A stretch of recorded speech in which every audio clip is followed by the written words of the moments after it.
Conflict from strangers throwing away a rainbow stars pride flag, to a woman refusing to wear a mask at the Marina Bay Sands and arguing fiercely about it. We see it commonly around us. In fact, you probably had a small conflict with yourself or with someone today. Sometimes conflict gets ugly, while sometimes it gets resolved. Conflict involves an individual or group actively opposing another's values or goals.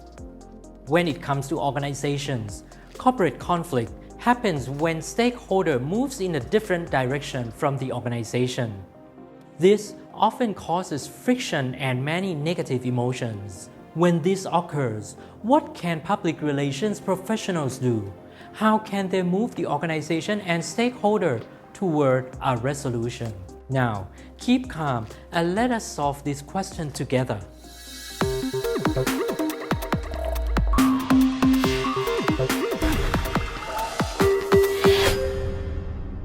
In 2001, Plowman, Briggs, and Huang identified 9 types of conflict resolution strategies and linked them to the motives of organizations and publics. Let us go through each of them briefly. To start off, we have contention. Contention involves one party forcing its position on another. Next, we have cooperation. This is when both parties work together to reach a mutually beneficial solution. Then, we have accommodation. In this situation, one party partially yields on its position and lowers its aspirations. In avoidance, one or both parties leave the conflict either physically or psychologically. They are quite literally avoiding the situation. For unconditional constructive, the organization reconciles the strategic interests of both the organization and its publics, whether or not the public follows guidelines. This happens even if the other party to the conflict does not reciprocate. Whereas for compromise, it refers to an alternative agreement that stands in the middle of the parties' preferred positions. Principled means both parties hold to higher ethics that cannot be compromised. In win-win or no deal, both parties hold off on any agreement until they are ready for the deal to be struck. And lastly, we have mediated, which involves an outside disinterested party stepping in to help parties come to an agreement.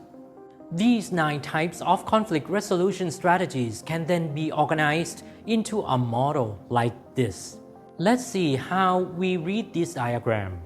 In this diagram, the middle or the win-win zone refers to when symmetric communication is used. Both parties move towards or away from the mutual decision.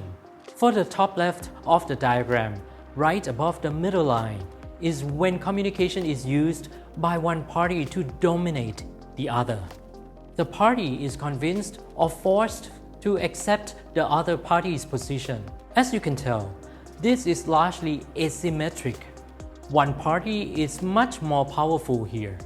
Conversely, on the top right, we have one party convincing the other to give in. Still, this is largely asymmetric as one side needs to give in more than the other. This is why there is an extended arrow that writes one way. The further away the strategy is from the middle zone, the more one way it is.